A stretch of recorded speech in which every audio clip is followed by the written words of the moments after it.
We are live. I'm so excited about today's conversation with Kasey. Kasey is the founder of Helpr, and I will let her introduce herself in a moment.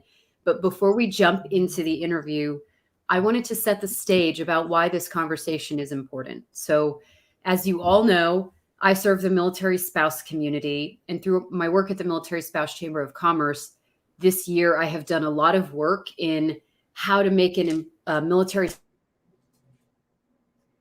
because through our data and research, we have found that 98% of military spouse-owned businesses, if they succeed and should need to turn around and hire other employees, they report that they would hire a military spouse. So 98% would hire other spouses.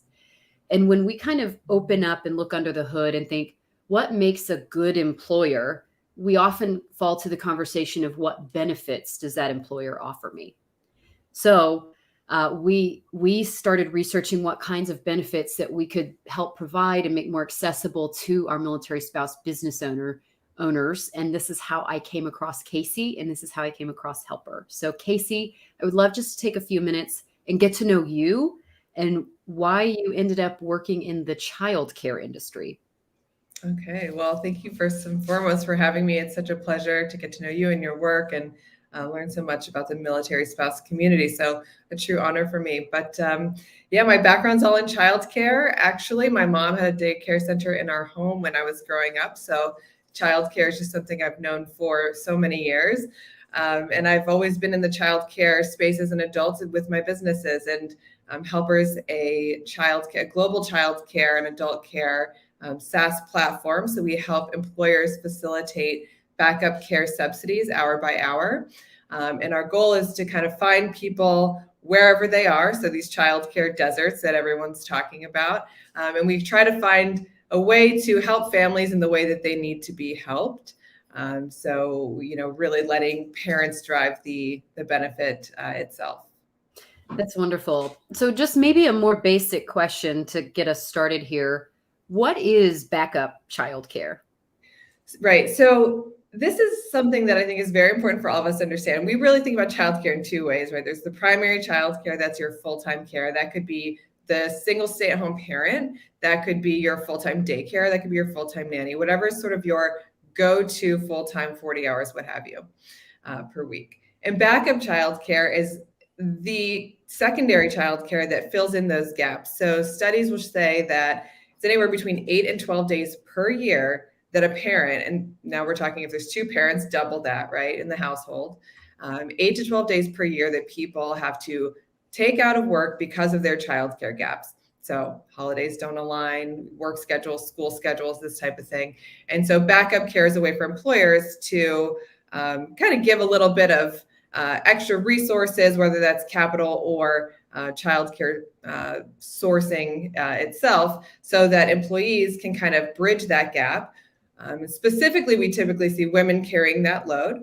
And so we want to make it so easy for people to say, hey, we're just going to grab a sitter, and then you can still get to work. Maybe we flex our schedule a little bit. There's a lot of ways to sort of skin the cat, if you will, but backup care is kind of coming in to lend a hand when things break down and that stress kind of bears down on one parent or the other.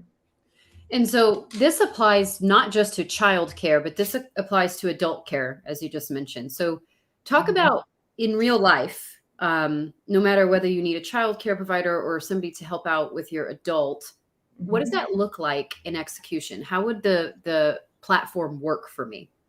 Yeah, so specifically with our platform, we really rely on what we call friends, family, neighbor support. So this is sort of your community itself, and we bring that community to the platform.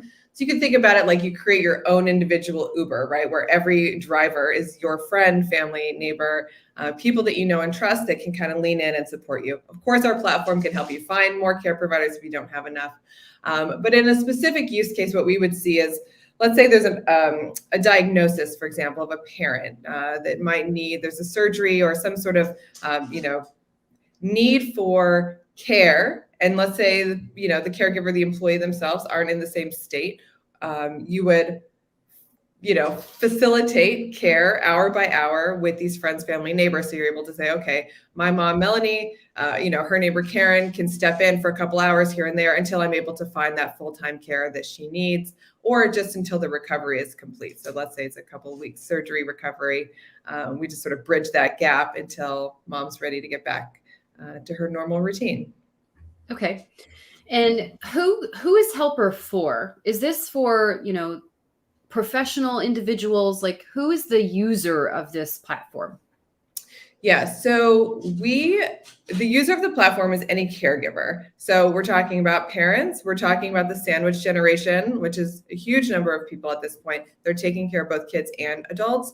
It can even be for self. So let's say I'm the person going into surgery and I need someone to help, come and help me tidy up the kitchen or make a meal or two. I could use my hours, book a friend of mine for, 3 hours, come in and give me a hand. So it's built for employers to help their employees. And we're trying to build that affinity, sort of the corporate social engagement bond. We want to help make it easy for employers to really lend a hand, but it's such a complicated process, right? Like however many employees you have, whether it's 10 or 400, 4,000, 400,000, it's hard to know what's going on at home, but we want to make it easy to kind of say, we're here when you need us, and really let the employer shine in supporting their employees. Okay. So I, as a caregiver, I need help. I'm going to go to the Helpr app on my phone or on the computer. And then I either add my own, parent, friend, neighbor to be my caregiver, or Helpr has a network of providers. Is there any specific regions where this works, or how does this work out if we source from the Helpr network? Yeah, so we do have key cities that we're live in, and we always go live in new cities with our clients. So we'll take a client like Skanska, right, where they're coming in and they're building new big facilities. Maybe it's a hospital, what have you, in new cities. We might go with them and build out a network with that community. We also have a program that we call Core Care, and Core Care is we kind of come in as a personal advisor. We find out about your family. We'll do an intake. So where do you live? What do you care about? What are your kids' ages? Is there any exceptionalities in the home? And we will work together with you to kind of facilitate a couple of providers on backup care, or we can help you find a full-time nanny, adult caregiver, daycare center that works for you. So we have programs that can support if more help is needed. But we do have backup sitters in, key cities, LA, Seattle, New York. I mean, we're in over 15 cities now. Okay, awesome.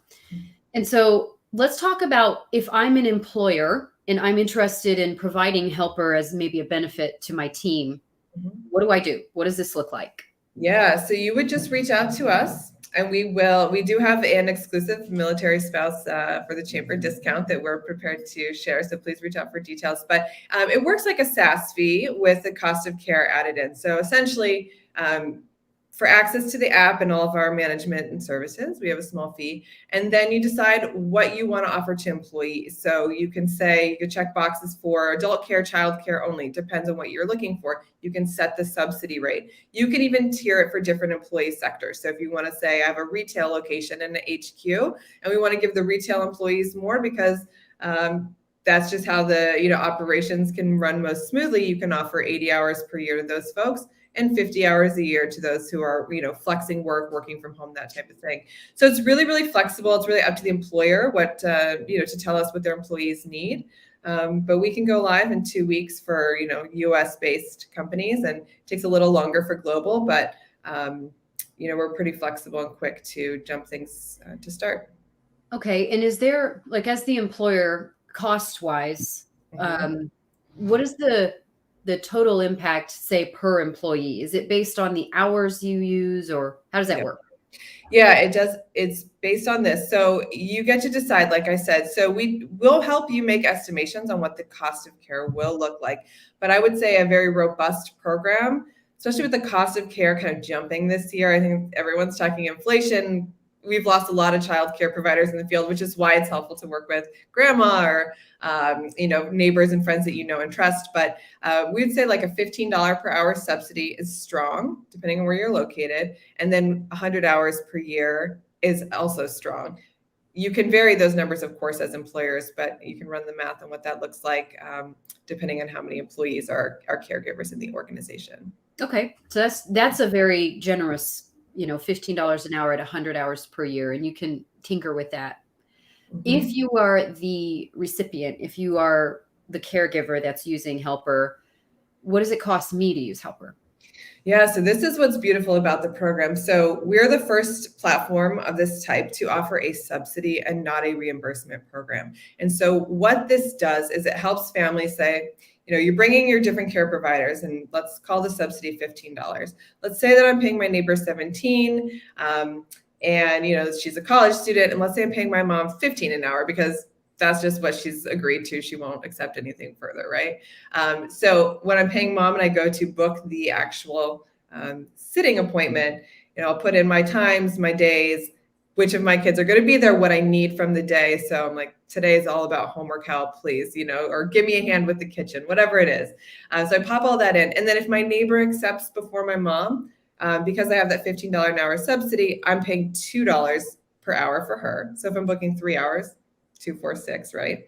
And then if I'm booking mom, it's a $0 subsidy or copay for me. So I have no fee. And this is why we try to say for the employers, the higher you can go on the subsidy, the easier it is for the employee to say, I'm just going to book a sitter and get my work done as opposed to taking time off. And of course, as the employee, we recognize there are moments where if your child's sick, for example, you want to be with your kid, right? But there are certainly times where you're like, listen, things just fell apart and I just want to do my work and keep things moving, or you have a big meeting. So we're just trying to make it an easeful transaction, both cost-wise and time-wise for the employee. So what is the difference, or is it different, to use Helpr versus those childcare apps we all know of where you just go look for a nanny or a sitter? What's the difference in those childcare booking services versus Helpr? So there's a couple things, right? So number one, I would say if we're talking marketplace and there are vetted sitters, our vetting process is extremely rigorous.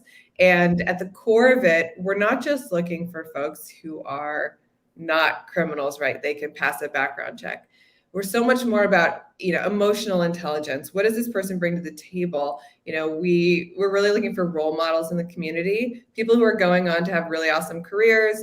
And, this is a stepping stone in that world for them. So our network is much smaller by intention. And I would say that in the SaaS way that we look at things, so there are other providers of care that are doing things. You can get a reimbursement, like I said, for paying grandma, let's say. You won't have a receipt for paying her. So you're going to have to make it kind of on paper, take a photo. I don't know how you would do it. And then there's a 60-day delay in getting your money back. So even if the employer is giving you that $15 per hour, is 60 days, is the juice worth the squeeze? So we want to sort of pre-fill everybody into the app, put mom in there, put your neighbor, and, get things rolling in advance. And then when you need a booking, it really works like a management tool. You're like Friday, 12 to 5, I need help. And then whoever picks it up first, that's who's coming over. That's awesome. And so as a tool for an employer, this is an employee benefit, which is this was why when I found Helpr, my jaw was literally on the floor. Like, why hasn't anyone ever thought of this? This is the coolest employee benefit.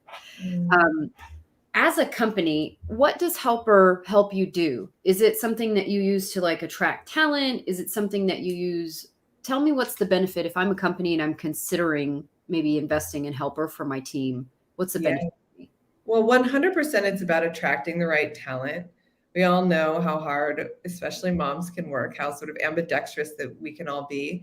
But it's about showing an awareness of the work-life balance that you're presenting as a culture from your company, right? So certainly it's about attracting the right people, showing that affinity, and it's certainly about operational success, right? So when we think about the way COVID has broken down the childcare infrastructure entirely, we've seen that there's no more talking about childcare, adult care as a perk, right? And that's where we used to get, sort of set alongside the kombucha on tap and the, discounted sports events. That's not what we do. We're helping maintain the rhythm of the business. So operationally, it's going to be a great success. And then retention, right? So if people are worked to the bone, and I think we've seen how many women have exited the workforce as a result of the pandemic, there's no denying that childcare is so perfectly aligned with that reasoning. I mean, if home life is taking up so much time, there's only so much time and energy for work. So it's about attraction, retention, and operational success. That's awesome. Well put answer too. I'm curious too, thinking about Helpr both as an employer and as, a user of the app. How is Helpr a good fit for military families? Well, I love when we first met and you were talking about second families and you were talking about, and I just thought that was so beautiful. I was raised in a way that we kind of relied so much. I mean, of course, my mom was one of the care providers, but everyone she took care of was around our neighborhood, right? So in the next couple blocks. And I think what's perfect about this is that, and you also told me about the childcare, how fulfilled or how filled up these centers are, right, on base. And so when I think about that, I'm like, okay, we have to lean on each other as that second ring of childcare, so the secondary care that we talked about before. So for me, it's about, you can have this childcare anywhere, and you can get started right away. It helps you build your community. And it does so with honor, I think, and grace, because instead of asking for favors, which can feel a little bit like maybe you're meeting someone new, this new second family, you can kind of build this with an awareness that everybody has responsibilities to their home. A lot of that is just simply financial. And, we can kind of lend a hand with putting a little money behind the transaction. So let me ask a clarifying question that I thought of, because let's say your kid is out for an entire week and your subsidized rate runs out on the first day or two, for example. You can still utilize Helpr and pay the rest of that through the platform if you run out of the subsidized rate, right? That's right. You definitely can. And we will make sure the app will also maintain your tax limits, so to make sure that you don't ever become, a household employer, and we make sure that everybody's paperwork is sort of sealed up tight and compliance is there. Well, that's convenient. Awesome. I think we have a little bit of extra time, and I know that you've been doing a lot of advocacy work and a lot of deep diving into the new infrastructure stuff that's going on. Yeah. Would you like to give us the skinny on how the new infrastructure deal might impact families and what Helpr is doing about that? Yeah, so we are like 100% deep in all of the research, right? We know there's a lot of success to celebrate, I think, in the last couple of weeks with the infrastructure deal. And we're so proud of all the advocates that we've been able to watch and follow and collaborate with that have impacted the strategy. So obviously paid leave is coming. We'll have this 4 weeks, which is amazing for new parents. Super proud to see that. We're going to put out some content around how the finances will be impacted. So there's going to be caps on childcare expenses. Depends on the state what the limits are, and it's going to cap it at 7% of your income, up to a threshold. So we'll be watching that. We're really passionate about making sure families are financially supported in their childcare journey, right? This is the crux of the entire program. So we'll be putting out content, so please stay tuned. Follow Helpr on LinkedIn for more of that, and we have a mailing list as well. So we'll be watching that. We'll keep you posted. And then we're also looking at California, and we talked a little bit about AB 1179, which the military chamber has so generously supported, which we're incredibly thrilled about.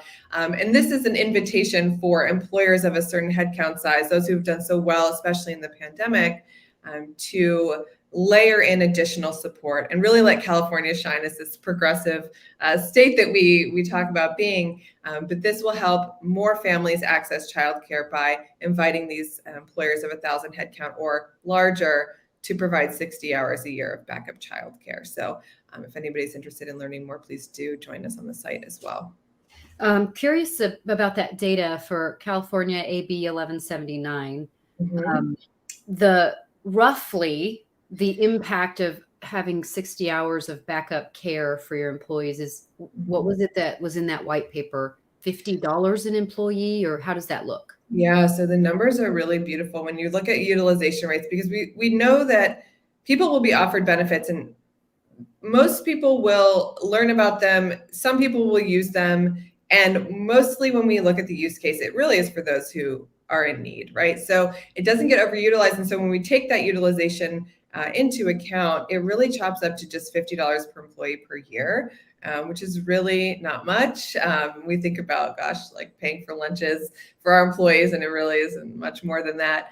But the impact per family, it's up to $800 in childcare money per year. And again, if that's going to friends, family, neighbor, community, we can think about how we can build up our own network of support, which is really great. And the total impact would be just about 700 million for the state, and specifically for the childcare industry. And in California, we've lost like 40% of our childcare centers. So we really do need this support to kind of build back up the community and make it easier for all of us to be successful, especially moms. That's wonderful. Well, as we get ready to close up here, if you're watching, I know we've got several folks that have watched throughout the duration of our chat. Please feel free to drop a question in the comments, and we're happy to try as best as we can to answer that live. But then if you're watching it after we close out, please still feel free to drop in and comment and ask any of your questions later so that we can make sure to get those answered. Kasey, is there anything else that you would like to add that I wasn't asking you today during our chat?